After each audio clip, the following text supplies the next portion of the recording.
Sometimes the heart finds love in the most unexpected places, when two broken souls are forced together by circumstance. In a small valley town, everyone thought they knew what was best for the lonely mountain man and the grieving widow. The town elders of Willow Creek had a simple plan. Lancelot, a quiet man who lived alone in the mountains, would marry Iris, a young woman whose husband had died in a mining accident. She needed someone to protect her. He needed to rejoin the community. It seemed like the perfect solution. But Iris had secrets. She wasn't the helpless widow everyone believed her to be. When she started asking questions about how her husband really died, she discovered that some people in town were hiding dangerous truths. Soon, both she and Lancelot would find themselves fighting against corruption that went deeper than anyone imagined. What was Iris really hiding, and how would it change everything? Before we jump back in, tell us where you're tuning in from, and if this story touches you, make sure you're subscribed, because tomorrow I've saved something extra special for you. The morning mist clung to the valley floor like a gentle embrace, transforming the rugged landscape of Willow Creek into something almost ethereal. Pine trees stretched toward the sky in perfect formation, their emerald branches heavy with yesterday's rain, while the distant peaks of the Colorado Rockies stood sentinel over the small community nestled in their protective shadow. This was a place where time moved differently, where seasons marked the passage of years more reliably than any calendar, and where every soul carried stories written in the lines of their weathered faces. Lancelot Ridge stood at the edge of his property, watching the sun pierce through the mountain haze with the same quiet intensity he brought to everything in his solitary life. At 38, he possessed the kind of presence that made people step aside without quite understanding why. Not from fear, but from an instinctive recognition of barely contained power. His shoulders carried the weight of a man who had seen too much, done too much, lost too much. The leather-bound journal tucked beneath his arm contained fragments of those memories, pages filled with careful script that documented not just daily observations, but the gradual healing of a spirit that had once been shattered beyond repair. 6 years had passed since he'd first climbed this mountain, seeking nothing more than distance from a world that had taken everything he held dear. The cabin he'd built with his own hands reflected the man he'd become, functional, sturdy, and deliberately isolated. Every log had been selected and placed with the precision of someone who understood that attention to detail could mean the difference between survival and catastrophe. The structure stood as testament to his military training, but more importantly, to his determination to create something lasting in a life that had been defined by loss. The journal had become his confessor during those early years when the silence threatened to consume him entirely. Its pages chronicled the transformation from broken soldier to mountain hermit, documenting the slow process of learning to live with memories that arrived without warning and departed just as suddenly. He wrote about Rachel, his young wife, whose laughter had once filled their small house in Denver. He wrote about little Thomas, barely 3 years old when the fever took him.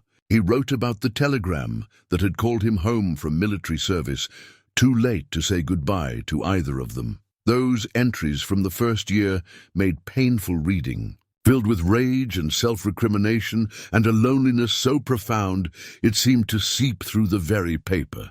But gradually the tone had shifted. The mountains had worked their quiet magic, teaching him that grief, like the seasons, followed its own rhythm. The journal began to record small victories.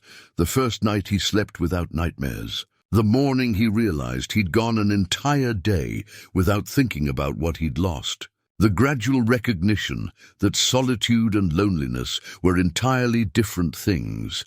Down in the valley, Willow Creek maintained its own steady rhythm, largely undisturbed by the hermit who watched from above. The town had grown around the mining industry, but unlike other boom towns that exploded into existence and disappeared just as quickly, Willow Creek had found a way to endure. Perhaps it was the stability of the silver mines, or maybe the leadership of men like Mayor Franklin Pierce, whose weathered hands and steady voice spoke of someone who understood the value of building for the long term rather than quick profit. Pierce had been among the first to accept Lancelot's presence on the mountain, understanding instinctively that some men needed distance to heal. The mayor himself carried scars from the war, though his had been earned in political battles rather than on actual battlefields. He'd watched too many communities tear themselves apart through greed and short-sightedness, and he was determined that Willow Creek would be different. When the other townsfolk whispered about the strange man who lived alone above them, Pierce quietly reminded them that everyone deserved the space to work through their troubles in their own way. Dr. Samuel Morrison shared Pierce's perspective, though his acceptance came from medical training rather than political wisdom. At 62, Morrison had delivered half the babies in Willow Creek and closed the eyes of just as many of their grandparents. He understood that healing took many forms, and that sometimes the best medicine was simply time and space. He'd made the climb to Lancelot's cabin exactly once, ostensibly to check on a man living alone in challenging conditions, but really to satisfy his own curiosity about the mountain dweller who occasionally appeared in town for supplies, but never lingered long enough for conversation. That visit had revealed more than Morrison expected. The cabin was meticulously organized, the small garden carefully tended, and the man himself clearly in excellent physical condition. More importantly, Morrison recognized the signs of someone who had found a way to function despite carrying heavy burdens. He'd returned to town with the quiet recommendation that people leave Lancelot alone, unless he specifically asked for help. Mrs. Adelaide Knox, the town's unofficial social coordinator and very official keeper of everyone's business, had required more convincing. At 55, she possessed the kind of energy that seemed designed specifically for organizing other people's lives, usually for their own good. Her late husband had left her well provided for, which meant she had both the time and resources to focus on what she considered her civic duty, ensuring that everyone in Willow Creek lived up to their potential for happiness and contribution to the community. Adelaide's matchmaking instincts had been frustrated by Lancelot's determined isolation, but she'd eventually learned to channel her efforts elsewhere. She understood, perhaps better than she cared to admit, the appeal of solitude after loss. Her own grief following her husband's death had been complicated by the expectation that she would quickly return to her social obligations. Sometimes she envied Lancelot his mountain refuge, even as she worked to draw him back into the community fold. The mining operations that sustained Willow Creek were managed with the same steady approach that characterized the town itself. The Consolidated Western Mining Company had established operations in the area 15 years earlier, and under the supervision of their local representatives, the work proceeded without the boom-and-bust cycles that plagued other mining communities. The silver deposits were rich enough to support steady employment for nearly 200 men, and the company's policy of hiring locally had created a stable economic foundation for the entire valley. Among those miners had been James Porter, a careful man whose attention to detail had made him valuable both underground and in the surveyor's office where he'd spent his final months. Porter had possessed the rare combination of practical mining experience and the mathematical skills necessary for accurate mapping and measurement. His work had contributed to several significant discoveries, and his sudden death in a tunnel collapse had been mourned throughout the community. His widow, Iris, had arrived in Willow Creek 6 months after the accident, carrying little more than a single trunk and a collection of official documents that established her identity and her right to her husband's modest savings. She was younger than many had expected, barely 28, and possessed a quiet composure that suggested strength rather than fragility. The townspeople had rallied around her with the kind of support that tight-knit communities provided naturally. But it had become increasingly clear that charity, however well-intentioned, was not a long-term solution. The idea of arranging a marriage had emerged gradually from conversations between Pierce, Morrison, and Adelaide. Each brought different motivations to the discussion. Pierce saw an opportunity to integrate two isolated members of the community. Morrison recognized the practical benefits for both parties, and Adelaide couldn't resist the romance of bringing together two people who had both suffered significant losses. Lancelot's inclusion in their planning had been theoretical at first. They all knew he came to town regularly for supplies, and they'd observed his unfailing politeness during those brief interactions. Morrison had noted his obvious physical capability and his demonstrated ability to provide for himself. Pierce appreciated his discreet behavior and lack of involvement in town politics. Adelaide had simply decided that 6 years of solitude was quite enough for any reasonable person. The challenge had been finding an appropriate way to broach the subject. Lancelot's pattern of arriving in town, conducting his business efficiently, and departing with minimal conversation didn't provide many opportunities for casual relationship discussions. It had been Adelaide who finally taken direct action, positioning herself in his path during one of his supply runs and engaging him in conversation that moved from polite pleasantries to gentle inquiry about his living situation and, eventually, to frank discussion about the benefits of companionship. To everyone's surprise, Lancelot had listened without the defensive reaction they'd expected. Perhaps it was Adelaide's straightforward approach, or maybe the recognition that his isolation, while healing, had served its purpose. He'd asked practical questions about Iris, her character, her expectations, her understanding of what such an arrangement would entail. Most importantly, he'd wanted assurance that she was genuinely interested in the proposal, rather than simply accepting it from desperation or social pressure. The subsequent conversations between the various parties had been conducted with the same careful consideration that marked most significant decisions in Willow Creek. Iris had met with each of the town leaders separately, asking thoughtful questions and listening carefully to their descriptions of Lancelot's character and circumstances.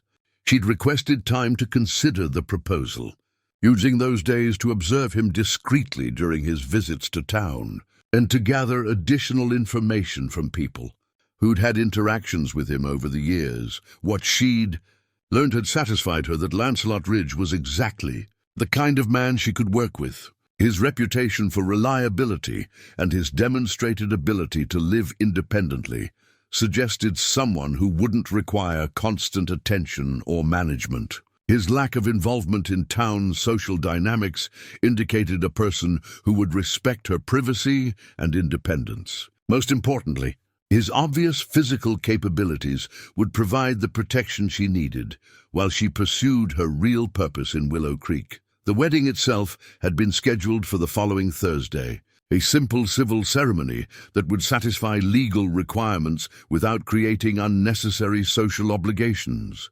Adelaide had offered to organize a reception, but both Lancelot and Iris had politely declined, preferring to begin their arrangement without the complications of public celebration.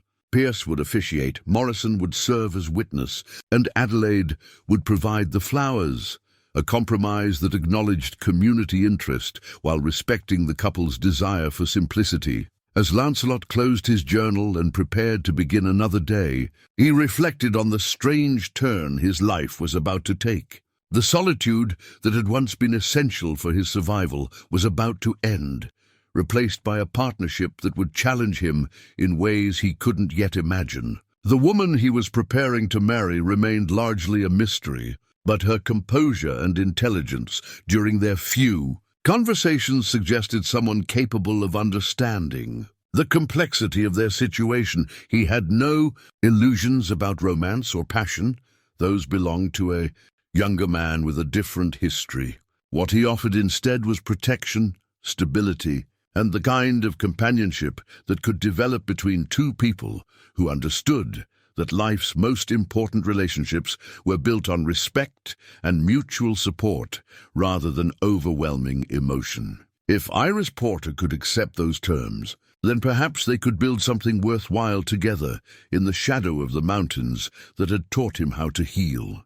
Thursday morning arrived with the crisp clarity that only mountain air could provide. The ceremony took place in Mayor Pierce's office, a small room lined with territorial maps and mining reports that spoke to the practical nature of life in Willow Creek. Iris wore a simple blue dress that brought out the determination in her dark eyes, while Lancelot had traded his usual work clothes for a clean white shirt and dark trousers that emphasized his imposing frame. The vows were brief and businesslike, focusing on legal obligations rather than romantic promises. Pierce's words carried the weight of official authority, but his tone remained gentle, acknowledging that this union served purposes beyond mere legal convenience.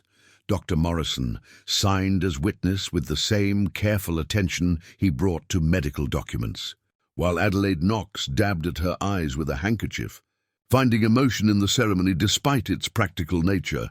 When Pierce pronounced them husband and wife, there was no kiss, only a firm handshake between two people who had just committed to an arrangement that would change both their lives. The marriage certificate bore their signatures, in stark black ink, a document that would prove more significant than either of them realized. The journey to Lancelot's cabin required nearly 2 hours on horseback, following a winding trail that climbed steadily through pine forests and across rocky meadows. Iris rode with the confidence of someone accustomed to travel, her small trunk secured behind her saddle, containing everything she owned. She observed the landscape with careful attention, noting landmarks and natural features with the thoroughness of someone who understood the importance of knowing one's surroundings. The cabin itself exceeded her expectations. Built from carefully selected logs and positioned to take advantage of both morning sun and afternoon shade, it demonstrated the kind of thoughtful planning that spoke well of its builder's character. The interior was spartanly furnished, but meticulously organized, every tool and possession in its designated place. A stone fireplace dominated one wall, while shelves lined with books suggested depths to Lancelot's character that most people never suspected. "You'll want the bedroom," Lancelot said, gesturing toward the cabin's single private sleeping area. "I've been using the main room. There's space for your things and privacy when you need it." Iris nodded her appreciation for both the accommodation and the implicit understanding that their marriage was one of convenience rather than romance. She unpacked her few belongings with efficient movements, placing her husband's personal effects on the small table beside the bed with careful reverence. Among these items was the official mining accident report that had brought her to Willow Creek in the first place. The document was surprisingly thin for something that purported to explain a man's death. James Porter had been working alone in Tunnel 7 when a support beam failed, causing a section of ceiling to collapse. His body had been recovered by the rescue team, and the tunnel had been sealed pending safety inspections. The report was signed by mining supervisor Vernon Blackwater and countersigned by company officials, giving it the weight of authority.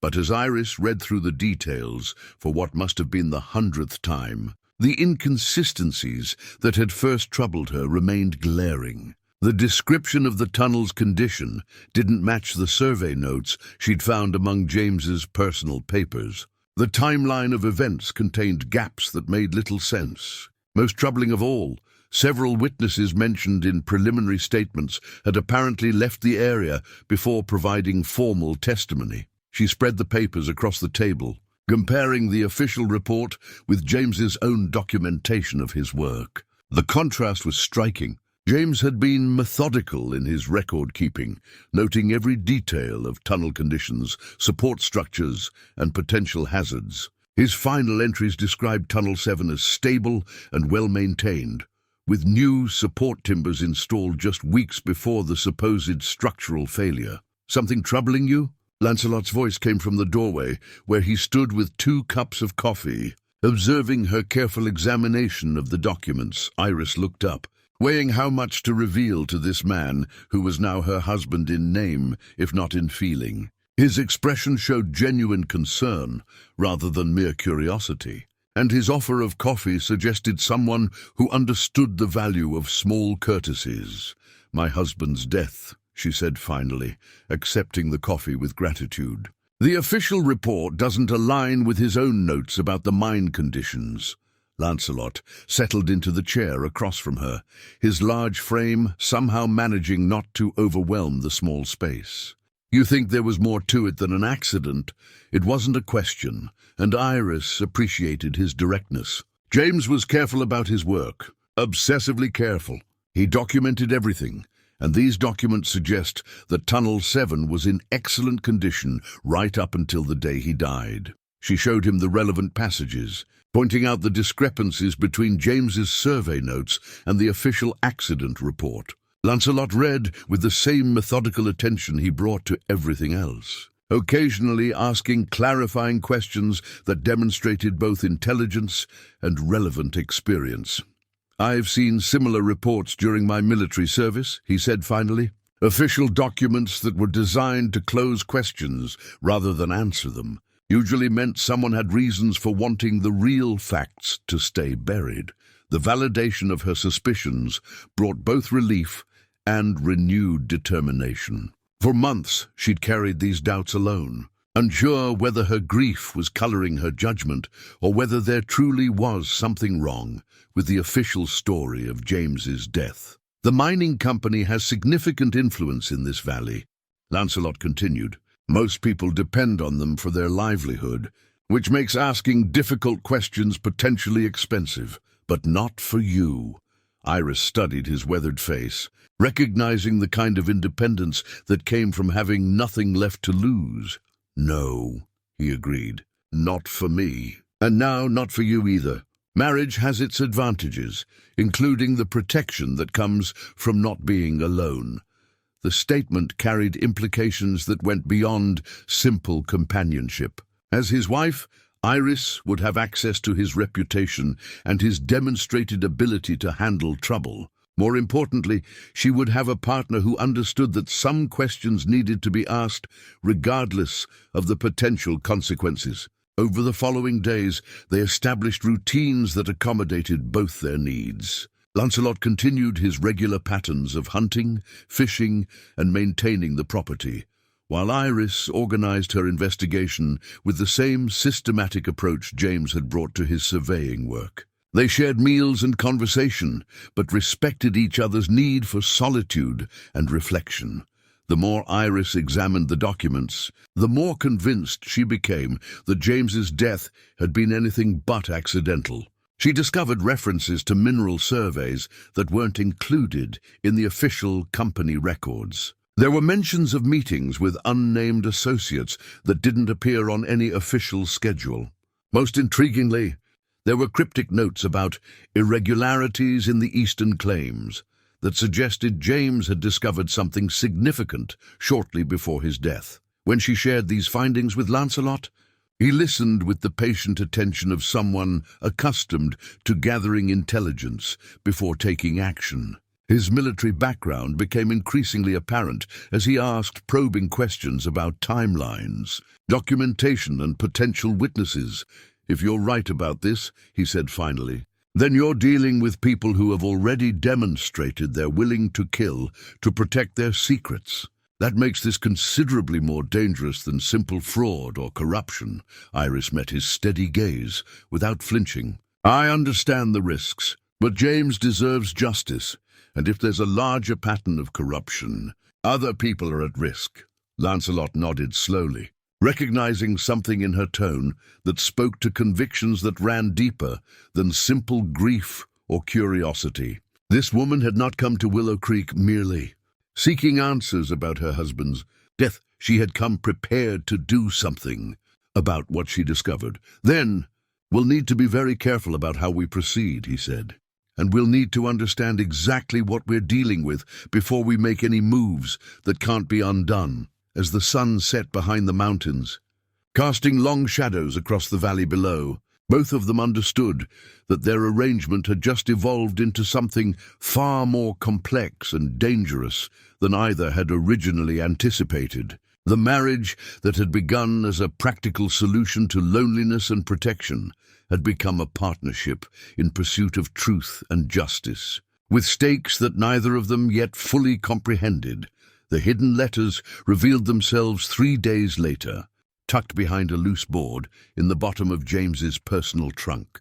Iris discovered them while conducting a more thorough examination of his belongings, running her fingers along every surface and seam with the patience of someone who understood that important secrets were rarely left in obvious places. The correspondence consisted of 7 letters, written in James's careful hand, but addressed to someone identified only as MD. The content was cryptic but troubling, filled with references to irregularities in the Eastern surveys and unauthorized claims being filed. Most significantly, the final letter, dated just 2 weeks before his death, mentioned his intention to document everything before taking the evidence to territorial authorities.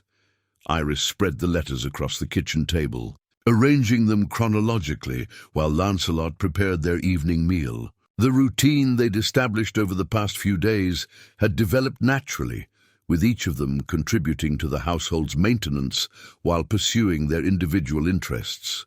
She appreciated his lack of intrusion into her investigation, understanding instinctively that her work required both privacy and the freedom to proceed at her own pace. James was documenting some kind of fraud, she said, looking up from the letters as Lancelot placed a plate of venison and vegetables before her. These letters suggest he discovered people filing mining claims on land that had already been surveyed and claimed by others. Lancelot settled across from her, his attention focused entirely on her explanation. Over the past few days, she'd come to appreciate this quality in him, his ability to listen without judgment or unnecessary questions, allowing her to work through her thoughts aloud while offering insights when they would be helpful. That kind of fraud would be worth considerable money, he observed. Mining claims in this area can be extremely valuable, especially if someone's manipulating the system to acquire the most promising properties. She handed him the most recent letter, watching as he read James's description of survey discrepancies and questionable documentation. His expression grew increasingly serious as he absorbed the implications of what James had discovered. This explains why the accident report was so carefully constructed, Lancelot said finally. If James was planning to take evidence to territorial authorities, someone had very strong motivations for stopping him. The validation of her suspicions brought a mixture of satisfaction and renewed grief. For months, she'd carried the burden of believing that James's death wasn't accidental, but having those suspicions confirmed made his loss feel fresh and immediate again.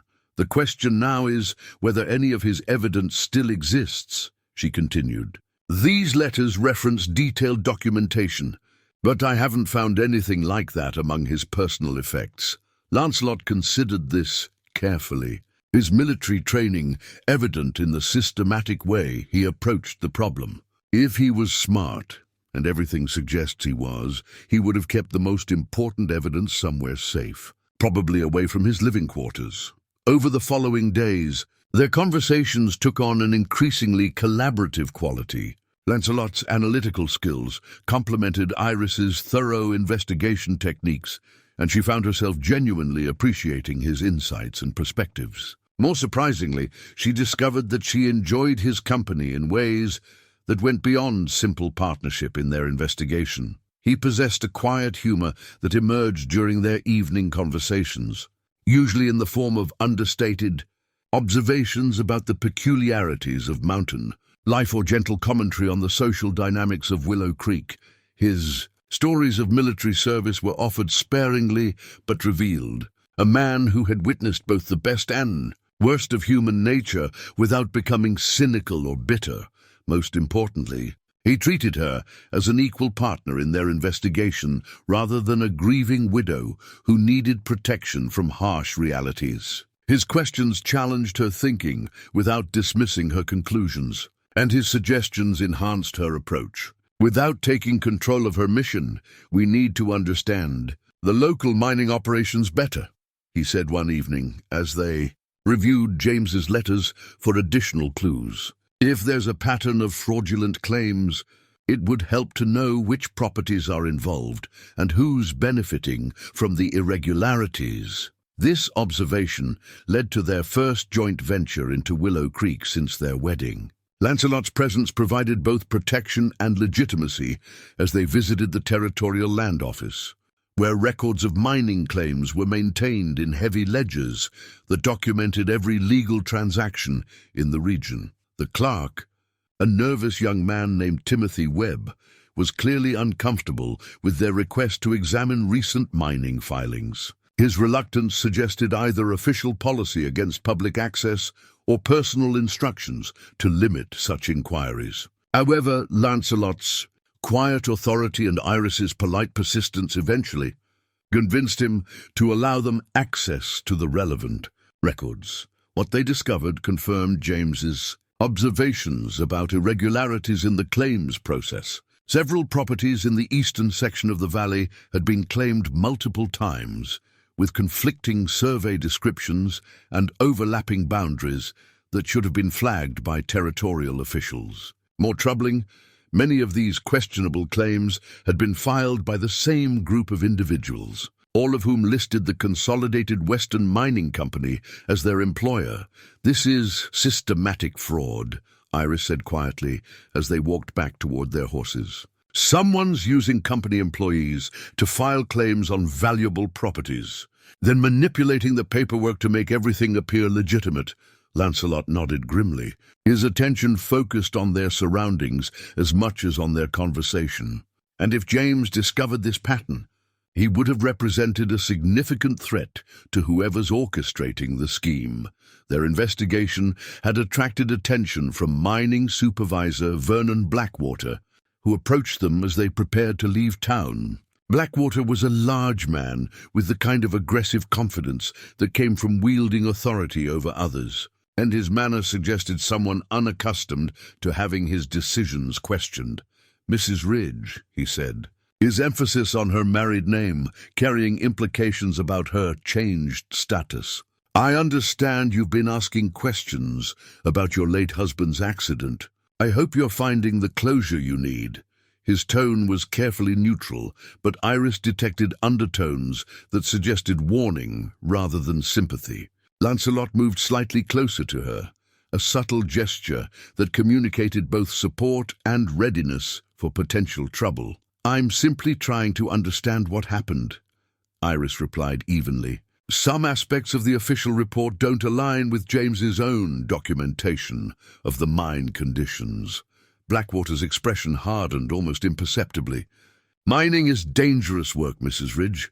Conditions can change rapidly, and even experienced miners can be caught off guard. I'd hate to see you torment yourself with questions that have already been answered by qualified professionals." The conversation ended with polite formalities, but the message had been delivered clearly. Iris's investigation was unwelcome, and her persistence might have consequences beyond simple social disapproval. As they rode back up the mountain trail, both of them understood that they had crossed a line. Their investigation was no longer a private matter of personal curiosity. It had become a challenge to people with significant power and resources, people who had already demonstrated their willingness to eliminate threats to their operations. "We'll need to be more careful from now on," Lancelot said as their cabin came into view. "And we'll need allies if we're going to pursue this effectively," Iris nodded, understanding that their partnership had just become considerably more dangerous and significantly more important than either of them had originally anticipated. The surveyor's map emerged from its hiding place like a revelation, carefully folded and wrapped in oiled cloth to protect it from moisture and time. Iris discovered it sewn into the lining of James's winter coat, a precaution that spoke to both his thoroughness and his growing awareness of the danger he faced. The map was hand-drawn with meticulous precision, showing not only the official survey markers but also detailed notations about mineral deposits that didn't appear on any company documentation. She spread the map across their kitchen table as morning light filtered through the cabin windows, revealing James's careful annotations in the margins. The eastern section of the valley was marked with symbols indicating significant silver deposits, along with notes about ore quality and estimated extraction potential. Most significantly, several areas marked as claimed by others, according to official records, were actually virgin territory, rich in valuable minerals. "This is what got him killed," Iris said softly, tracing the survey lines with her finger. James discovered that someone was filing false claims on the most valuable properties while keeping the real survey information secret. Lancelot studied the map with the trained eye of someone who understood both terrain and tactical advantage.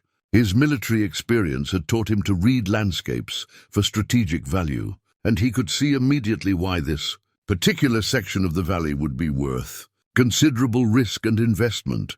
The deposits he's identified here would be worth hundreds of thousands of dollars, he observed. Maybe more, depending on the depth and quality of the ore. That's enough money to justify considerable effort to keep the information from becoming public. Their examination of the map was interrupted by a knock at the cabin door, an unusual occurrence that immediately put both of them on alert.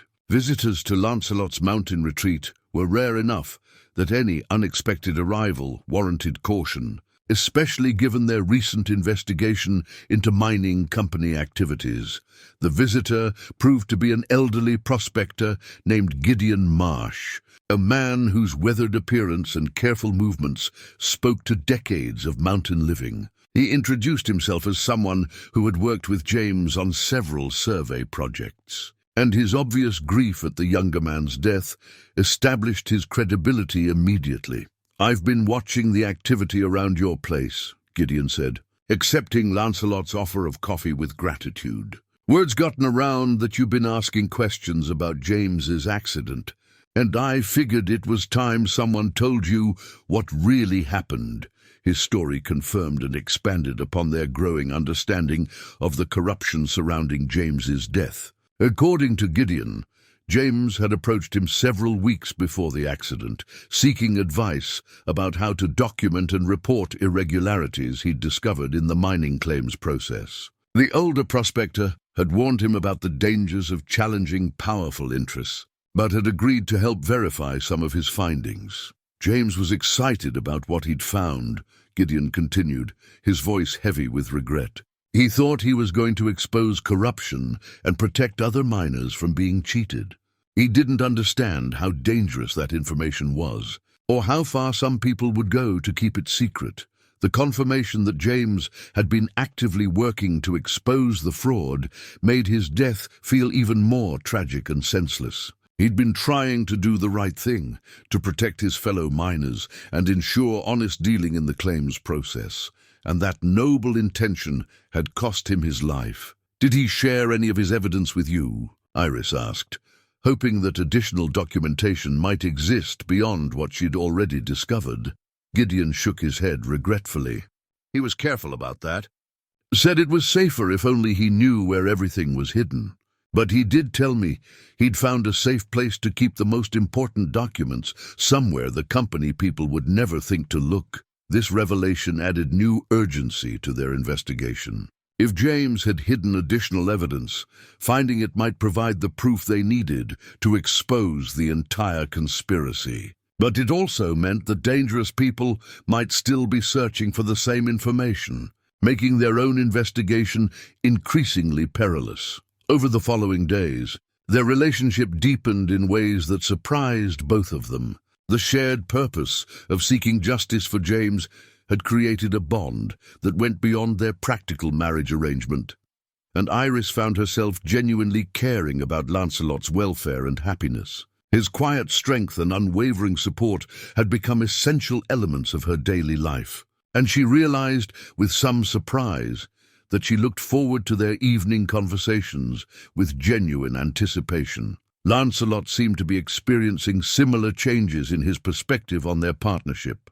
His initial acceptance of their arrangement had been motivated primarily by recognition that solitude had served its purpose in his healing process. But Iris's intelligence, determination, and courage had proven far more compelling than he'd expected, and he found himself genuinely invested in both her investigation and her personal well-being. Their first serious threat came during a supply run to Willow Creek, when 3 men approached them outside the general store with the kind of aggressive confidence that suggested official backing for their intimidation efforts. The leader was a burly man with scarred hands and cold eyes, who introduced himself as Derek Walsh, claiming to represent interested parties who were concerned about the questions Iris had been asking. "Mrs. Ridge," Walsh said, his tone carrying unmistakable menace despite its superficial politeness. "There are people who think you might be happier if you focused on building your new life instead of dwelling on past tragedies." Lancelot's response was immediate and decisive. He moved between Iris and the 3 men with fluid precision, his posture shifting from relaxed alertness to combat readiness in a heartbeat. The transformation was subtle but unmistakable, and it clearly surprised Walsh and his companions. "My wife's activities are her own choice," Lancelot said quietly, his voice carrying the kind of controlled authority that came from years of commanding men in dangerous situations. "And anyone who has concerns about her choices can discuss them with me directly."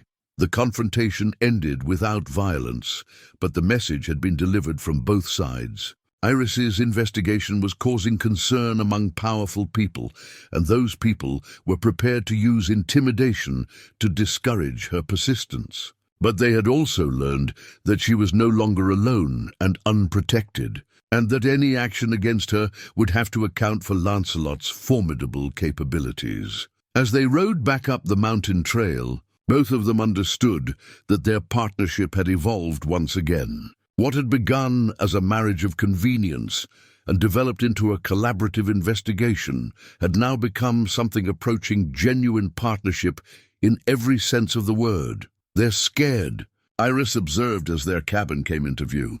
"People don't resort to intimidation unless they're worried about what might be discovered.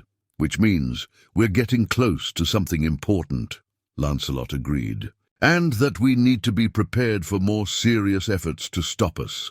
The mountain valley spread out below them, beautiful and serene in the afternoon light. But both of them now understood that its peaceful appearance concealed dangerous currents of corruption and violence that would test everything they were building together. The forged deed revealed itself through Gideon's unexpected return to their cabin 3 days after the confrontation in town. The old prospector arrived under cover of darkness, his usual easy manner replaced by obvious anxiety as he glanced repeatedly over his shoulder during their conversation. "I've been thinking about what you said regarding James's hidden evidence," he began without preamble, accepting Lancelot's offer of whiskey with hands that trembled slightly. "There's something I didn't tell you before, something that's been eating at me since his death." He reached into his worn leather satchel and withdrew a document that had clearly been handled frequently over the past months. The paper was official territorial letterhead, bearing the territorial seal and multiple signatures that gave it the appearance of legitimate authority. But Gideon's expression suggested that appearances could be deceiving. "James gave me this the day before he died," the old man continued. "Said it was insurance in case something happened to him. I've been afraid to look at it too closely, but after seeing those men threaten you today, I figured it was time to stop being a coward." The document purported to be a property deed transferring ownership of several mining claims in the Eastern Valley to the Consolidated Western Mining Company. The claims were valuable properties that, according to James's surveyor's map, contained significant silver deposits. But as Iris examined the paperwork more carefully, irregularities became apparent that suggested the entire transaction was fraudulent. "The signatures don't match," she observed, comparing the deed to other documents she'd seen bearing the same names. "And the notary seal is wrong for the date this was supposedly executed," Lancelot studied the document with the methodical attention he brought to evaluating potential threats. His military experience had included exposure to various forms of documentation fraud, and he could see immediately that this deed was designed to create false legitimacy for property transfers that had never actually occurred. "This is evidence of systematic theft," he said finally. "Someone's been creating false documentation to steal valuable mining properties, then using the forged deeds to establish legal ownership." Gideon nodded miserably, his guilt at having remained silent evident in every line of his weathered face. James figured it out when he was doing survey work on those eastern claims. The properties that were supposed to be owned by the mining company were actually still held by their original claimants, mostly small prospectors who didn't have the resources to fight when their claims were challenged. The implications were staggering. If this pattern was being repeated across multiple properties, the total value of the stolen mining claims could reach into the hundreds of thousands of dollars. More importantly, the fraud involved not just company officials but territorial authorities who were either complicit in the scheme or grossly negligent in their oversight responsibilities. James tried to warn some of the affected property owners, Gideon continued, but most of them were too frightened to challenge the company, especially after a couple of the more vocal complainants had accidents of their own. This revelation added a new dimension to their understanding of the conspiracy surrounding James's death. He hadn't just stumbled upon isolated incidents of fraud. He discovered evidence of a systematic campaign to steal valuable properties from legitimate owners, using forged documents and intimidation to suppress any opposition. Over the following days, Iris and Lancelot worked together to analyze the implications of their discoveries. The forged deed provided concrete evidence of criminal activity, but it also raised questions about how to proceed safely with their investigation.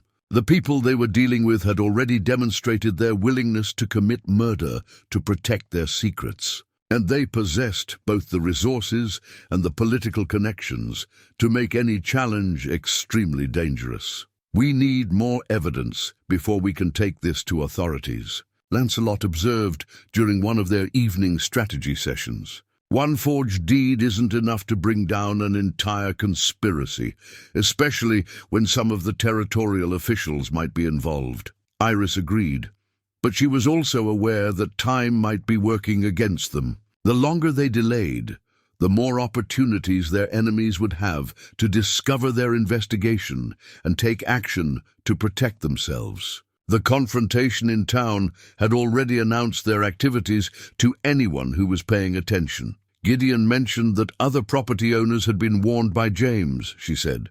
"If we could find some of them and convince them to share their stories, we might be able to establish a pattern that would be harder for authorities to ignore." This approach carried its own risks, since reaching out to potential witnesses would expand the circle of people who knew about their investigation. But it also offered the possibility of finding allies who had their own reasons for wanting the truth to emerge. Their relationship continued to evolve as they worked together to develop their strategy. The shared danger and common purpose had created an intimacy that went far beyond their original practical arrangement, and both of them were beginning to acknowledge feelings that neither had expected when they first agreed to marry. Lancelot's protective instincts had been awakened by the threats against Iris, but his concern went deeper than simple duty or obligation. He genuinely cared about her welfare and happiness, and he found himself imagining a future together that extended beyond their current investigation. Her courage and intelligence had impressed him from the beginning, but her determination to seek justice, despite obvious personal danger, had earned his profound respect and growing affection. Iris was experiencing similar changes in her feelings toward her unexpected husband. His steady support and unwavering loyalty had provided the foundation she needed to pursue her dangerous investigation, but his quiet humor and gentle strength had touched something deeper in her heart. She was beginning to understand that what had started as a marriage of convenience might become Something far more significant if they both survived the challenges they were facing. Their first attempt to contact other affected property owners took them to a small cabin in the northern section of the valley, where a prospector named Marcus Tully had been working a modest silver claim for nearly 3 years. According to Gideon's information, Tully had been among the miners James had tried to warn about fraudulent challenges to their property rights. Tully proved to be a cautious man who was initially reluctant to discuss his troubles with strangers, even when they explained their connection to James and their investigation into his death. But when Iris showed him the forged deed and explained what they discovered about the systematic fraud, his attitude changed dramatically. "They came to me 6 months ago," he said, his anger evident despite his obvious fear. "Claimed my original claim filing was invalid due to improper survey work. Had official papers and everything, looked completely legitimate. But James told me later that the survey they were citing had never actually been conducted." His story confirmed their growing understanding of how the conspiracy operated. Legitimate property owners were being targeted with fraudulent challenges to their claims, backed by forged documentation that appeared official enough to intimidate people who lacked the resources to mount effective legal challenges. As they rode home through the gathering darkness, both Iris and Lancelot understood that they were no longer dealing with isolated incidents of corruption. They had uncovered evidence of a systematic criminal enterprise that was stealing valuable properties from honest miners while using violence and intimidation to suppress any opposition. The question now was whether they could gather enough evidence to expose the conspiracy before its organizers decided that they had become too dangerous to ignore. The locket had belonged to Iris's mother, a delicate piece of silver jewelry that she wore as one of her few remaining connections to a family lost to disease and hardship. But it was Lancelot who discovered its secret, noticing during one of their quiet evening conversations that the ornate design on its surface created subtle ridges that seemed deliberately placed rather than merely decorative. "May I?" he asked, gesturing toward the locket. With the careful respect he showed for all her personal belongings, his gentle examination revealed a hidden mechanism that released a tiny compartment, concealed within the locket's interior. Inside was a small, folded paper bearing a brief message in her own handwriting. "Agent Iris Sterling, Pinkerton National Detective Agency, Operative Number 847, assigned to investigate mining fraud in Willow Creek territory under deep cover as widow of James Porter." Lancelot read the message twice before looking up at her with an expression that combined surprise, understanding, and something that might have been relief. "You're not really a widow," he said quietly. "No," Iris admitted, feeling the weight of months of deception lifting from her shoulders. "James Porter was my partner, not my husband. We were both Pinkerton agents investigating reports of systematic fraud in territorial mining operations. When James was killed, the agency decided to maintain my cover to continue the investigation. The revelation transformed their understanding of everything that had happened since her arrival in Willow Creek.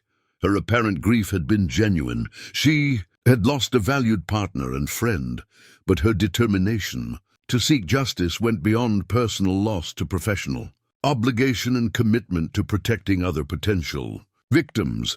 The marriage arrangement was suggested by my supervisors," she continued, watching his face carefully for signs of anger or betrayal. "They believed that marrying a local resident would provide both cover and protection for the investigation. I agreed because I thought it would be a purely practical arrangement with someone who wouldn't interfere with my work." Lancelot was quiet for several minutes, processing the implications of her confession. The woman he had married was not the person she had appeared to be, but rather a trained investigator whose skills and determination far exceeded what he had imagined. More importantly, her reasons for pursuing the investigation into James's death were both personal and professional, giving her motivations that went beyond simple grief. "How much of what you've told me about yourself is true?" he asked finally, his tone carrying curiosity rather than accusation. Most of it, Iris replied honestly. My background, my skills, my commitment to finding the truth about James's death, all of that is genuine. What I concealed was my training and my real purpose in Willow Creek. She explained her background with the Pinkerton Agency, describing years of training in investigation techniques, surveillance, and the kind of careful documentation that built successful legal cases against criminal enterprises. Her assignment to investigate mining fraud had been considered routine until James's death revealed the true scope and danger of the conspiracy they were dealing with. The agency wanted to withdraw me after James was killed, she continued, but I convinced them to let me continue under the marriage cover, arguing that leaving immediately would create suspicion and potentially compromise any future investigation.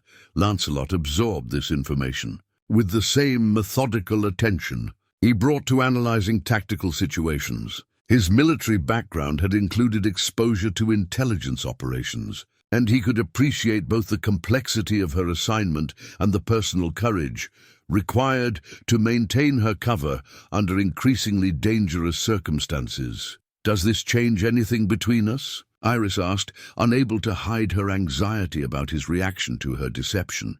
His answer surprised her with its immediacy and certainty. It changes everything and nothing, he said. Everything, because I now understand why you're so determined and capable. Nothing, because the person I've come to care about is still exactly who you are, regardless of your professional background. The admission of genuine feeling between them marked a turning point in their relationship that went far beyond the practical considerations that had originally brought them together. What had begun as a cover story for an investigation had evolved into something real and valuable, creating a partnership that enhanced both their professional effectiveness and their personal happiness. Their deepening connection was tested the following day when Vernon Blackwater arrived at their cabin with 2 armed companions, making no attempt to disguise the threatening nature of their visit. The mining supervisor's aggressive confidence had been replaced by barely controlled anger, suggesting that their investigation had touched something important enough to justify direct confrontation. Mrs. Ridge, Blackwater began, his emphasis on her married name carrying implications about her changed status and the protection it might or might not provide. I understand you've been talking to people about matters that are none of your concern. Lancelot moved to position himself between Iris and the 3 visitors, his hand resting casually on the handle of his knife, in a gesture that was both subtle and unmistakable. The transformation from peaceful mountain dweller to dangerous adversary was immediate and complete, suggesting depths of capability that even Iris hadn't fully appreciated. My wife's conversations are her own business, Lancelot replied evenly, his voice carrying the kind of controlled authority that made smart men reconsider their intentions. And anyone who has problems with her activities can discuss them with me. The confrontation escalated when one of Blackwater's companions made the mistake of reaching for his weapon, apparently believing that intimidation would be sufficient to resolve the situation. Lancelot's response was swift and decisive, disarming the man with movements so fluid and precise that the threat was neutralized before it could fully develop. I think you gentlemen should leave now, Lancelot said quietly, his tone suggesting that departure was strongly recommended rather than merely requested.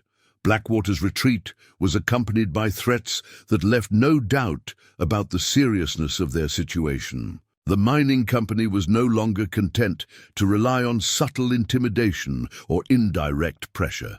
They were prepared to use direct violence to protect their interests. They're scared, Iris observed as they watched the 3 men ride away from their cabin. People don't resort to that kind of open threatening unless they're worried about what might be discovered, which means we're close to something important, Lancelot agreed, and that we need to be prepared for them to escalate their efforts to stop us. The attack had also revealed the depth of Lancelot's protective feelings toward her. and his willingness to use potentially lethal force to defend her. But more importantly, it had demonstrated that their partnership was now strong enough to withstand both external threats and the kind of personal revelations that might have destroyed a relationship. Built on less solid foundations, as evening fell over the mountain valley, both of them understood that their investigation had entered a new phase. The people they were pursuing were no longer content to rely on concealment and misdirection. They were prepared to use direct violence to protect their secrets. But Iris and Lancelot had also discovered that their partnership, built on mutual respect and growing affection, was strong enough to face whatever challenges lay ahead. The company ledger arrived through the most unexpected channel imaginable, delivered personally by Mayor Franklin Pierce during what appeared to be a routine social visit to their mountain cabin. Pierce's arrival on horseback during the early morning hours suggested urgency that went far beyond casual neighborly concern, and his nervous demeanor indicated that he was carrying information that made him profoundly uncomfortable. "I need to show you something," Pierce said without preamble, declining Lancelot's offer of coffee with a distracted wave. "Something that changes everything we thought we knew about the situation in Willow Creek." He withdrew a thick ledger from his saddlebags, bound in brown leather and bearing the official seal of the Consolidated Western Mining Company. The book's pages were filled with detailed financial records that documented transactions, payments, and correspondence spanning nearly 3 years of operations in the valley. "This came to me through channels I can't reveal," Pierce continued, his obvious anxiety suggesting that obtaining the ledger had required considerable personal risk. "But what it shows about the mining company's operations goes far beyond anything we suspected." Iris accepted the ledger with careful reverence, understanding immediately that this document represented the kind of comprehensive evidence that could transform their investigation from speculation into legal action. The financial records were meticulously detailed, showing not just the fraudulent mining claims they had already discovered, but a web of corruption that extended throughout the territorial government. The ledger revealed payments to territorial officials, judges, and mining inspectors that were clearly designed to ensure favorable treatment for company operations. More disturbing were the detailed records of bribes paid to suppress investigations into mining accidents, including specific entries related to James Porter's death that left no doubt about the company's involvement in his murder. "This shows payments to have James killed," Iris said, her voice tight with controlled anger as she read the relevant entries.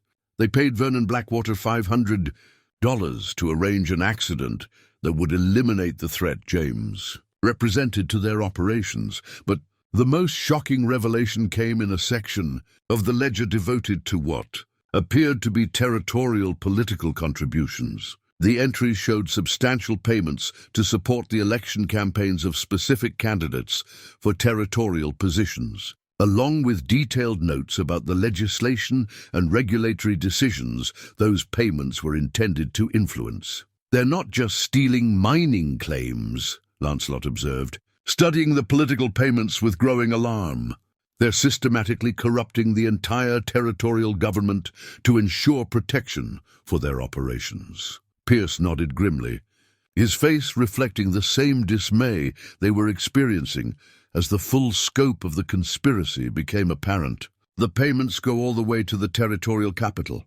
Judges, legislators, even the territorial governor's office, they've all received substantial contributions from the mining company." This revelation recontextualized everything they thought they understood about their investigation. What had appeared to be localized fraud was actually part of a much larger scheme to control territorial government through systematic corruption. The mining company wasn't just stealing individual properties. They were purchasing the legal and political system that was supposed to regulate their activities. But Pierce's most devastating revelation was yet to come. As he continued explaining how he had obtained the ledger, He revealed information that transformed their understanding of Lancelot's own past and his connection to the conspiracy they were investigating. "The reason I was able to get this information," Pierce said slowly, clearly struggling with what he was about to reveal, "is that I've been working with federal authorities who have been investigating territorial corruption for the past 2 years. Lancelot, your military service included assignments that you probably don't remember being told were connected to this region." He explained that Lancelot's final military posting had involved gathering intelligence about territorial corruption, specifically focusing on mining operations and their connections to territorial government. The traumatic personal losses that had driven him to seek isolation in the mountains had occurred, while he was working on an investigation that was directly related to the conspiracy Iris was now pursuing.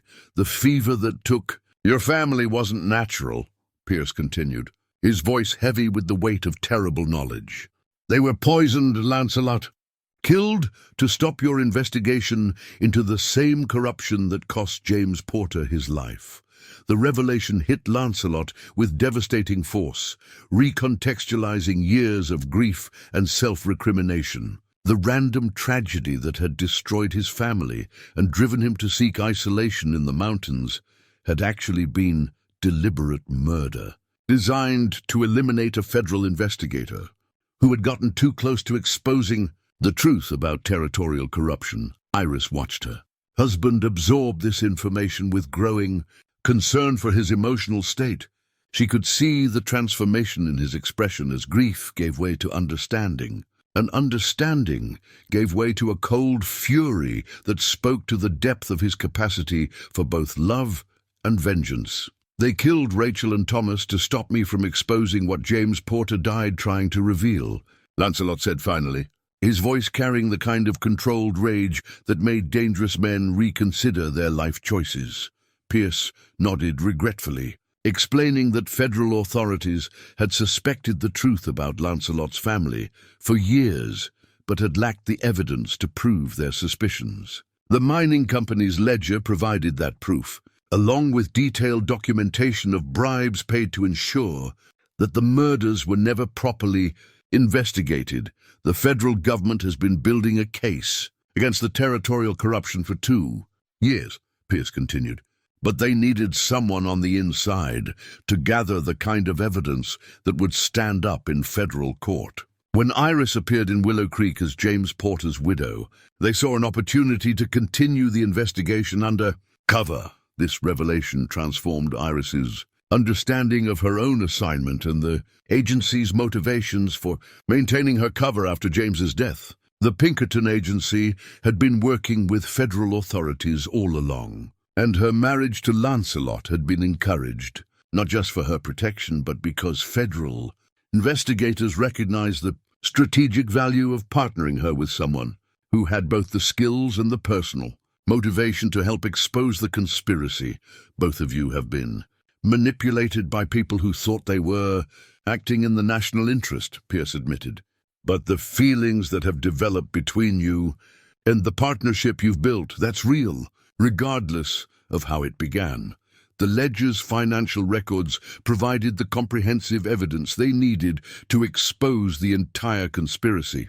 But they also revealed the personal costs that both Iris and Lancelot had paid for their involvement in the investigation. They had each lost people they loved to the same criminal enterprise, and their marriage, whatever its original purpose, had brought together 2 people whose dedication to justice was matched by their capacity for both love and vengeance. As Pierce prepared to leave, he provided final instructions from federal authorities about how to proceed with the evidence they now possessed. Plans were already in motion to coordinate arrests of corrupt officials throughout the territory, but success would depend on precise timing and the kind of local knowledge that only Iris and Lancelot could provide. The next few days will determine whether years of investigation result in justice or whether the people responsible escape to continue their operations elsewhere, Pierce concluded. "Everything depends on your willingness to see this through to the end." knowing that the danger to both of you will only increase as we move toward final action. After Pierce's departure, Iris and Lancelot sat together in the quiet of their cabin, absorbing the full implications of what they had learned. Their marriage had begun as a practical arrangement, evolved into a partnership for justice, and was now revealed to be part of a larger federal investigation that connected their personal tragedies in ways neither had imagined. "They took everything from both of us," Iris said finally, reaching for Lancelot's hand with a gesture that combined comfort and determination. "But they also brought us together, and that might be the mistake that finally brings them down." The intercepted telegraph messages arrived through Gideon's network of contacts, a collection of aging prospectors and miners who had spent decades learning to survive in an environment where information could mean the difference between prosperity and disaster. The old prospector appeared at their cabin door 3 hours before dawn, his weathered face grim with the urgency of his mission.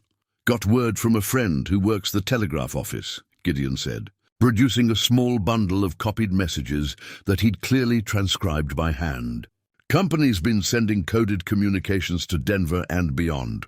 Took some doing, but we managed to work out what they're planning." The messages revealed a timeline that left little room for error or hesitation. Federal authorities were scheduled to begin coordinated arrests of corrupt officials throughout the territory in exactly 4 days. And the mining company had somehow learned of the impending action. Their response was swift and ruthless: eliminate all potential witnesses before federal agents could arrive to take them into protective custody. "They're planning to stage another mining accident," Iris said, decoding the euphemistic language that disguised the company's murderous intentions. "Something big enough to eliminate multiple witnesses while making the deaths appear accidental." The target was a gathering planned for the following evening at the community hall in Willow Creek, where Mayor Pierce had scheduled a town meeting to discuss important territorial developments. The meeting was intended to provide cover for federal agents to make contact with local witnesses, but the mining company had interpreted it as an opportunity to eliminate everyone who might testify against them. Lancelot studied the messages with the tactical mindset that had kept him alive. Through years of military service in hostile territory, the company's plan was sophisticated and comprehensive, designed to eliminate not just primary witnesses, but anyone who might have been exposed to incriminating information through casual conversation or observation. "They're not taking any chances," he observed. "This isn't just about silencing specific people. They're planning to eliminate everyone who might possibly have knowledge that could damage them." The scale of the planned massacre was staggering. The community hall meeting was expected to draw nearly 100 people, including most of the town's leadership and many of the miners who had worked with James Porter. The explosion would be blamed on defective mining equipment that had been stored in the building's basement, creating a plausible explanation for the devastation while eliminating any possibility of survivor testimony. "We have less than 36 hours to prevent this," Iris said, calculating the time remaining before the scheduled meeting. "And we need to do it without alerting the company that we know about their plans." The tactical challenges were immense. They needed to warn potential targets without creating panic that might alert company operatives to their knowledge of the plot. They needed to coordinate with federal authorities without using communication channels that might be monitored.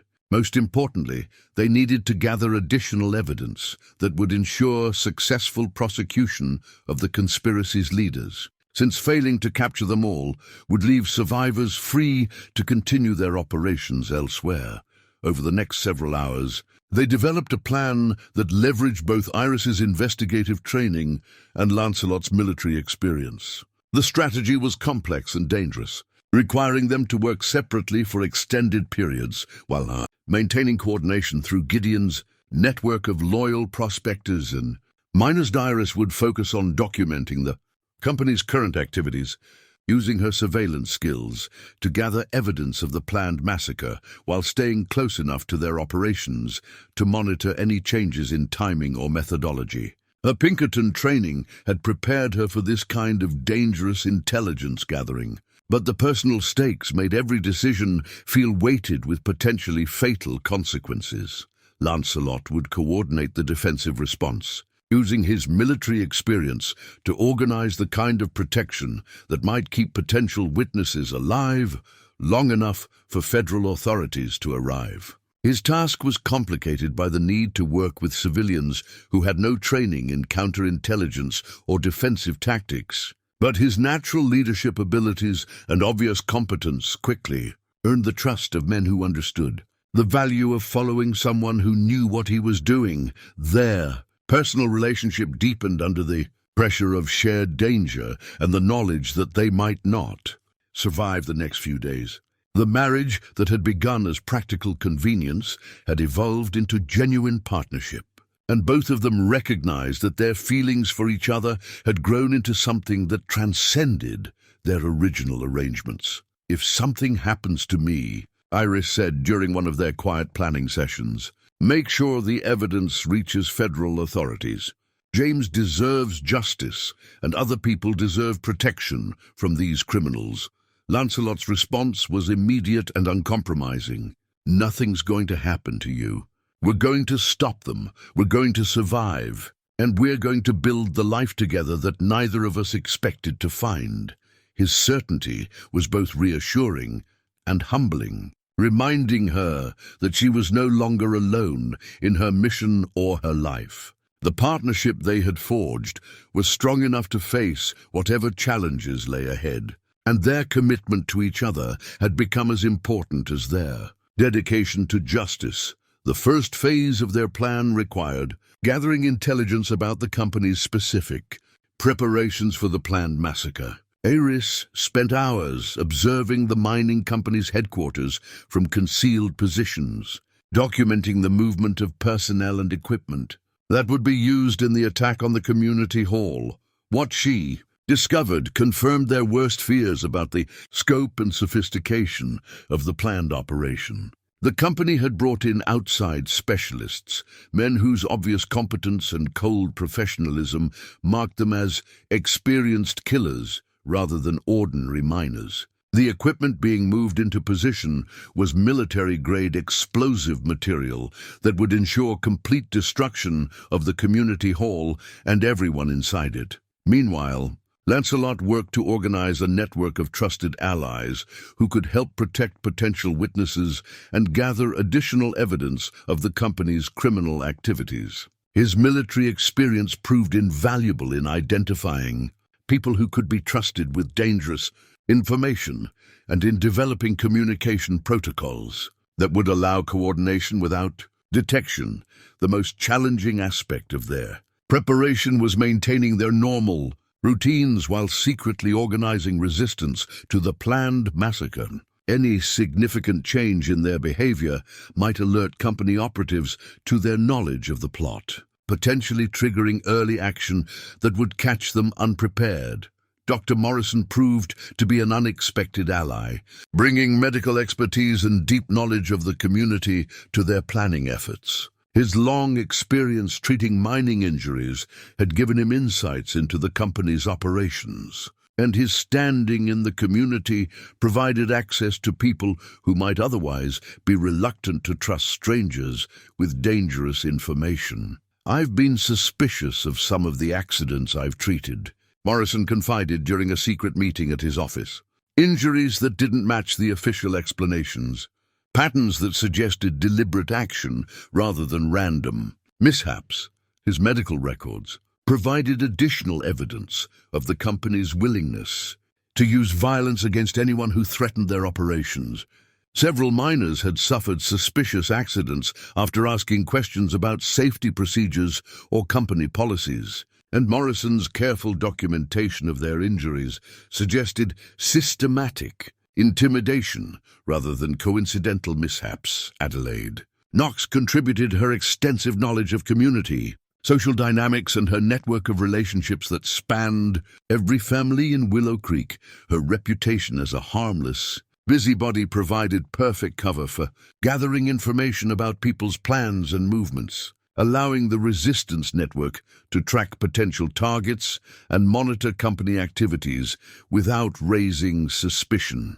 "I've been organizing women's social activities for 30 years, Adelaide said with grim determination. "I know how to get people to talk about things they probably shouldn't share, and I know how to spread information without making it obvious where it came from."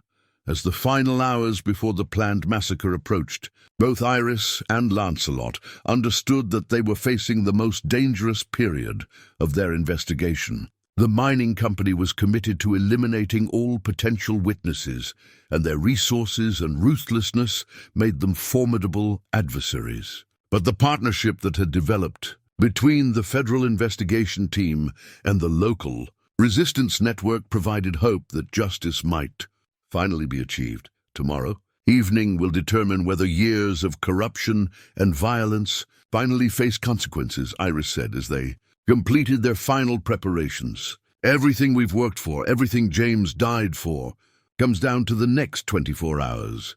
Lancelot's response carried the quiet confidence of someone who had faced impossible odds before and found ways to survive and succeed. "Then we'd better make sure we're ready for whatever they try to throw at us." The mountain valley spread out below their cabin, peaceful and beautiful in the evening light, but both of them knew that its tranquil appearance concealed preparations for a battle that would determine not just their own survival but the future of everyone who called Willow Creek home. The dynamite cache was discovered by pure chance, when Gideon's reconnaissance of the community hall revealed fresh excavation beneath the building's foundation. The old prospector had been checking the structure's perimeter as part of their security preparations, when his experienced eye noticed disturbed earth and the faint chemical smell that experienced miners associated with blasting powder. "They've been busy," Gideon reported breathlessly after climbing the mountain trail to their cabin in record time. "Must have worked through the night to plant enough explosive to level half the downtown area." His discovery confirmed their worst fears about the scope of the planned massacre. The mining company wasn't content to simply eliminate specific witnesses. They intended to destroy the entire community hall and everyone inside it, creating devastation so complete that identifying individual victims would be impossible. Iris and Lancelot responded to this intelligence with the swift coordination that had characterized their partnership. Throughout the investigation, within minutes, they had gathered essential supplies and begun the descent toward Willow Creek, moving with the careful haste of people who understood that every minute of delay increased the danger to innocent lives. The town presented an appearance of normal evening activity that concealed the deadly preparations taking place beneath its peaceful surface. People were already gathering at the community hall for the scheduled meeting, unaware that they were walking into a carefully constructed trap designed to eliminate them all. "We need to get people out of there without causing panic," Iris said, as they observed the situation from concealment behind the general store. "If people start running, the company operatives might detonate early rather than risk losing their targets." Lancelot studied the approaches to the community hall with tactical precision, identifying company personnel positioned to monitor exits and prevent escape once the meeting began. The sophistication of their preparation suggested professional military experience, confirming that the mining company had brought in specialists specifically for this operation. "There are at least 6 armed men positioned around the building," he observed. "They're not just planning to kill people with the explosion, they're prepared to shoot anyone who tries to escape." The realization that they were dealing with a coordinated military-style operation rather than simple sabotage added new urgency to their response. The people gathering for the meeting weren't just at risk from explosive violence, they were walking into a killing field, designed to ensure that no one survived to testify about what they had witnessed. Their first priority was warning Mayor Pierce and Dr. Morrison, who were already inside the community hall, making preparations for the meeting. Getting messages to them required careful maneuvering through the town's back alleys and service areas. Avoiding the surveillance network that company operatives had established around the building, Iris used her Pinkerton training to approach the hall through a route that took advantage of natural cover and blind spots in the operatives' observation patterns. Her message to Pierce was brief but comprehensive. The building was rigged with explosives. Our men were positioned to prevent escape, and immediate evacuation was essential for everyone's survival. Pierce's response demonstrated the steady leadership that had earned him respect throughout the valley. Instead of panicking or attempting dramatic action that might trigger early detonation, he began implementing a gradual evacuation plan that would remove people from danger without alerting company operatives to their knowledge of the plot. "Ladies and gentlemen," Pierce announced to the gathered crowd, his voice carrying the calm authority that people associated with trustworthy leadership. "We've received word that federal authorities need to postpone tonight's meeting due to urgent territorial business. I'm going to ask everyone to return home and await further notice about rescheduling." His announcement created the kind of disappointed murmuring that was typical when anticipated events were cancelled. But people began filing out of the building with the orderly patience that characterized most community gatherings in Willow Creek. Outside, Lancelot was implementing the more dangerous aspect of their plan, neutralizing the armed operatives before they could respond to the unexpected evacuation. His military training had prepared him for exactly this kind of tactical situation, where superior knowledge and careful timing could overcome numerical disadvantage. The first operative fell to Lancelot's knife before he realized he was under attack, taken down with the silent efficiency that had made Lancelot effective during his military service. The second operative was eliminated moments later, his position compromised by his partner's disappearance, and his attention focused on the community hall rather than potential threats from behind. But the third operative proved more alert than his companions, spotting Lancelot's approach and managing to shout a warning before being silenced.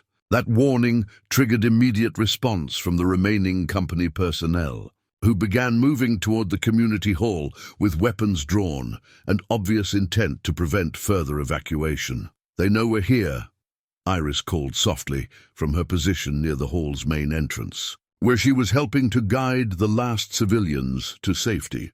"Whatever you're planning to do about that dynamite, you'd better do it quickly."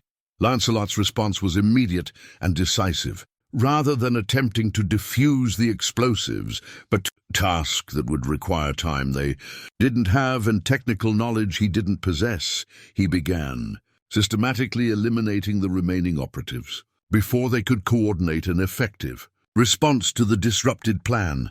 The battle for Willow Creek had begun, and the next few minutes would determine whether years of corruption and violence would finally face justice, or whether the mining company's ruthless tactics would once again prove victorious. Vernon Blackwater's confession letter was discovered in the most unlikely place, tucked inside his own coat pocket.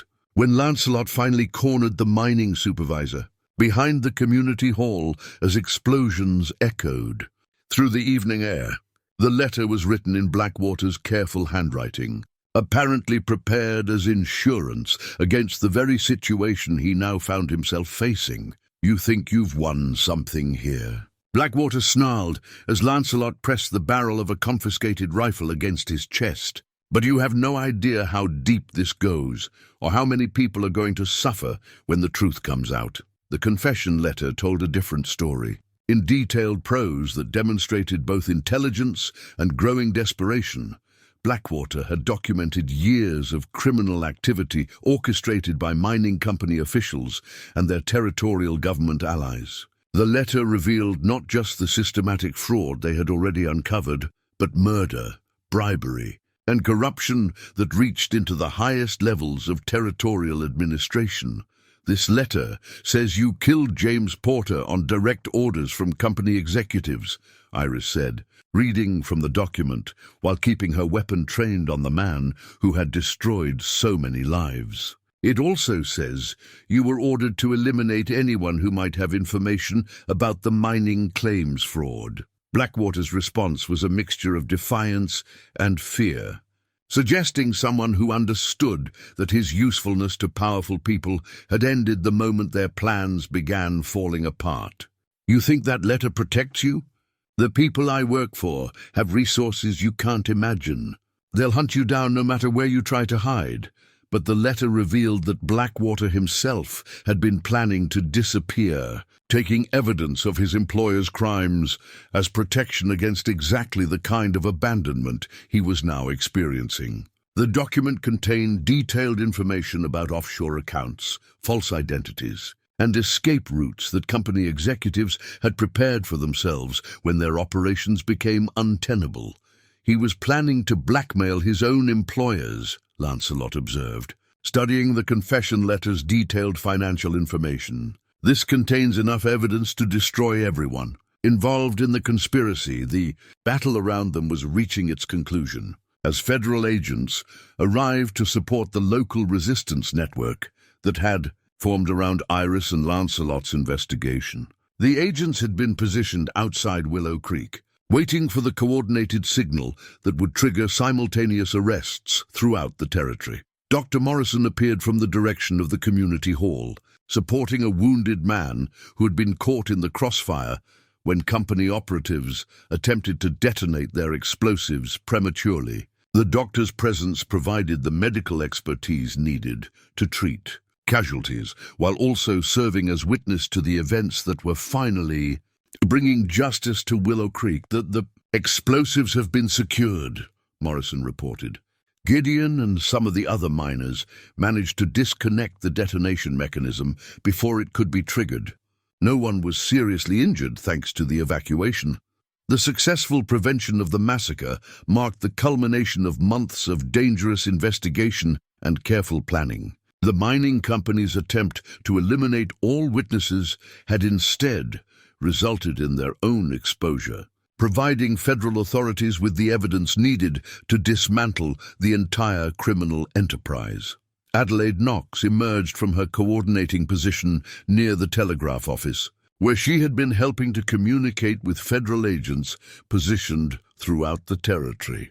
Her network of social connections had proved invaluable for rapid communication and coordination during the final confrontation, words coming in from Denver and other territorial locations, she reported. Federal agents have made arrests at mining company offices, territorial government buildings, and private residences. They're rounding up everyone whose names appeared in the financial records. The systematic nature of the federal response demonstrated the thoroughness of the investigation that had been building for years. The evidence gathered by Iris and Lancelot had provided the final pieces needed to coordinate action against a criminal conspiracy that had corrupted territorial government and destroyed countless lives. Blackwater's capture provided the last essential element for successful prosecution of the conspiracy's leaders. His confession letter, combined with the financial records and forged documents they had gathered, created an evidentiary foundation that would ensure conviction of everyone involved in the systematic fraud and violence. "This is over," Iris said, looking at the confession letter that finally provided complete documentation of the crimes that had cost James Porter his life. James can finally rest, knowing that justice has been done. But Lancelot's expression suggested that his own need for justice went beyond simple resolution of their investigation. The revelation that his family had been murdered to stop his earlier investigation had awakened something in him that wouldn't be satisfied until every person responsible faced appropriate consequences. "It's over for now," he corrected gently. "But there are still people out there who ordered the deaths of innocent people, including my family. The investigation may be complete, but our work isn't finished until all of them face justice." As federal agents took custody of Blackwater and began securing evidence from the mining company's local operations, Both Iris and Lancelot understood that they had achieved something remarkable. Their partnership had not only exposed corruption and prevented massacre, but had also created a relationship that would sustain them through whatever challenges lay ahead. The mountain valley spread out around them, finally free from the shadow of corruption that had darkened it for so many years. Tomorrow would bring new challenges and opportunities, but tonight they could rest, knowing that truth and justice had finally prevailed over violence and greed. The new marriage certificate lay on the kitchen table beside the remains of their simple breakfast. Its clean white paper, a stark contrast to the weathered documents that had defined their investigation for so many months. This certificate was different from the first one. Not a practical arrangement between strangers, but a genuine commitment between two people who had discovered love in the shadow of danger and loss. 3 months had passed since the arrests that had dismantled the mining company conspiracy, and Willow Creek was slowly healing from years of corruption and violence. The trials had concluded with convictions for everyone involved in the criminal enterprise, from territorial officials to company executives to the hired killers who had carried out their violent orders. Vernon Blackwater's confession letter had proved instrumental in securing justice for James Porter and the victims of the conspiracy's ruthless tactics. "I never imagined I would marry the same man twice," Iris said, adjusting the simple gold band that now carried entirely different meaning than the one she had worn during their arrangement of convenience. "Especially not when the second ceremony was entirely my own choice." Lancelot smiled with the quiet contentment that had gradually replaced the haunted expression he had carried for so many years. The revelation that his family's deaths had been deliberate murder rather than random tragedy had initially rekindled his grief. But the successful pursuit of justice had provided a sense of closure that had eluded him throughout his years of mountain solitude. "The first marriage gave us the opportunity to work together," he replied, reaching across the table to take her hand with the gentle familiarity that marked their deepening relationship. "The second one acknowledges what we built during that partnership. Their cabin had been expanded to accommodate their permanent life together, with additions that reflected both their individual needs and their shared commitment to the valley community.